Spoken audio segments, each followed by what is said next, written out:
Hello दोस्तों, आज की वीडियो में हम लोग देखेंगे कि H T line and L T line क्या होता है और भी साथ ही देखेंगे कि कितने वायर का यूज किया जाता है दोनों में, कितने वोल्टेज लेवल पर ऑपरेट किया जाता है और भी बहुत कुछ देखेंगे। दोस्तों स्टार्ट करेंगे H T and L T के फुल फॉर्म से। एच टी का फुल फॉर्म होता है high tension and L T का फुल फॉर्म होता है लो टेंशन। दोस्तों पहली बात की टेंशन का मतलब क्या होता है। टेंशन एक फ्रेंच वर्ड है जिसको हिंदी में या इंग्लिश में वोल्टेज बोलते हैं, इसलिए आप एच टी को हाई टेंशन या तो हाई वोल्टेज भी बोल सकते हो और एल टी को लो टेंशन या तो लो वोल्टेज भी बोल सकते हो। दोस्तों अब हम लोग देख लेते हैं कि वोल्टेज रेंज कितना होना चाहिए L T and H T line के लिए। मीन्स कितने वोल्टेज लेवल तक को हम लोग एल टी लाइन बोलेंगे और कितने वोल्टेज लेवल तक को हम लोग एच टी लाइन बोलेंगे।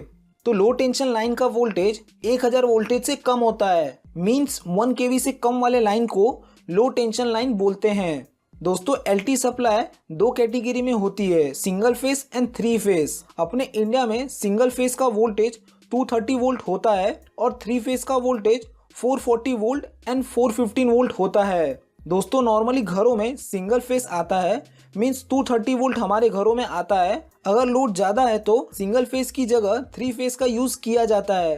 3 फेस के अंदर 415 वोल्ट आता है। दोस्तों अब हम लोग देख लेते हैं कि एच टी लाइन में कितने वोल्टेज लेवल तक को हम लोग एच टी लाइन बोलते हैं। हाई टेंशन लाइन में 11 केवी, 22 केवी, 33 केवी लाइन को एच टी लाइन बोला जाता है। मीन्स 33 केवी तक के वोल्टेज लेवल को हाई टेंशन लाइन बोला जाता है। 33 केवी से ऊपर वाले वोल्टेज लाइन को एक्स्ट्रा हाई वोल्टेज लाइन बोला जाता है। मीन्स अगर वोल्टेज 1000 वोल्ट से कम होगा तो उसे एल टी लाइन बोलेंगे और अगर वोल्टेज 11 केवी से लेके 33 केवी तक होगा तो उसे एच टी लाइन बोलेंगे। दोस्तों अब हम लोग देख लेते हैं कि फॉल्ट किस में ज़्यादा होता है, एल टी लाइन में या एच टी लाइन में। दोस्तों जो एल टी लाइन होती है उसके अंदर ज़्यादा फॉल्ट होता है, क्योंकि जो एल टी लाइन होती है वो लोड से डायरेक्टली कनेक्टेड रहती है। मीन्स जो लोड होता है उसके अंदर कंटिन्यू वेरिएशन होते रहते हैं, तो वेरिएशन होने की वजह से वायर के ऊपर भी स्ट्रेस चेंज होते रहता है कंटिन्यू। तो अगर वायर के ऊपर स्ट्रेस ज़्यादा हो गया तो वायर जल जाता है। इसकी वजह से एल टी साइड में ज़्यादा फॉल्ट होते हैं और जो एच टी लाइन होती है उसके अंदर कम फॉल्ट होते हैं, क्योंकि लोड डायरेक्टली नहीं कनेक्टेड रहता एच टी लाइन में। मीन्स वायर के ऊपर ज़्यादा स्ट्रेस नहीं आता, इसके लिए एच टी लाइन में फॉल्ट कम होता है। दोस्तों नेक्स्ट पॉइंट है कौन सा इंसुलेटर यूज़ किया जाता है L T and H T line में। पहले एल टी लाइन के इंसुलेटर देख लेते हैं। मोस्टली एल टी लाइन में 2 टाइप के इंसुलेटर का यूज़ किया जाता है, small pin type insulator and shackle type insulator. But दोस्तों ये इंसुलेटर ओवरहेड लाइन के लिए यूज़ किए जाते हैं। लाइन में भी 2 कैटेगरी होती है दोस्तों, overhead line and underground cable line.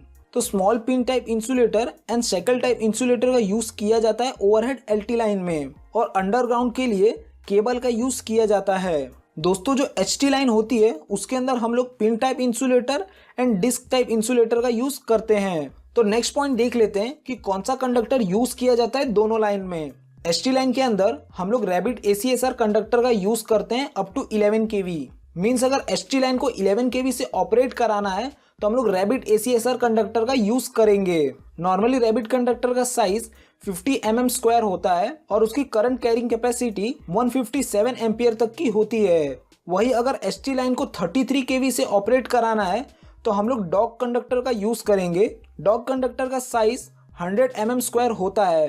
अब हम लोग देख लेते हैं कि एल टी लाइन में किस टाइप के कंडक्टर का यूज़ किया जाता है। एल टी लाइन में मोस्टली स्क्विरल ACSR कंडक्टर का यूज़ किया जाता है और कई जगह पे विसल कंडक्टर का भी यूज़ किया जाता है। स्क्विरल कंडक्टर का साइज 20 mm स्क्वायर होता है और उसकी करंट कैपेसिटी 89 एम्पियर तक की होती है। दोस्तों ये जितने भी कंडक्टर हैं वो ACSR कंडक्टर के टाइप हैं, जैसे कि rabbit conductor, squirrel conductor, weasel conductor and dog conductor. इन सब कंडक्टर की लिस्ट मैंने अपने वेबसाइट पे डाल दिया है, जिसका डिस्क्रिप्शन में आप लोगों को मैंने लिंक दे दिया, आप लोग जाके देख सकते हो। दोस्तों अब देख लेते हैं कि कितने वायर का यूज़ किया जाता है एल टी लाइन में एंड एच टी लाइन में। नॉर्मली एल टी लाइन को स्टार में डिस्ट्रीब्यूट किया जाता है, तो स्टार में डिस्ट्रीब्यूशन करने की वजह से 4 वायर की रिक्वायरमेंट पड़ती है, R, Y, B and neutral.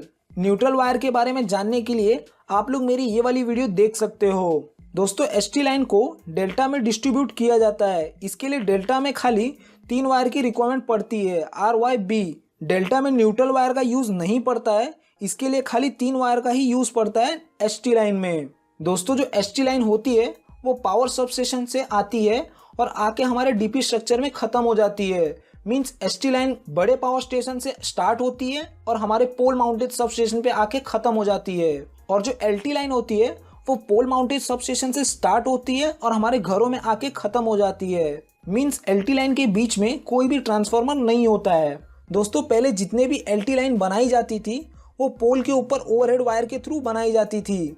Overhead wire में ज़्यादा फॉल्ट होने की वजह से ओवरहेड लाइन में इलेक्ट्रिसिटी का बहुत ही इंटरप्शन होता था। इसके लिए अब धीरे धीरे एलटी लाइन को अंडरग्राउंड केबल के थ्रू डिस्ट्रीब्यूट किया जाता है।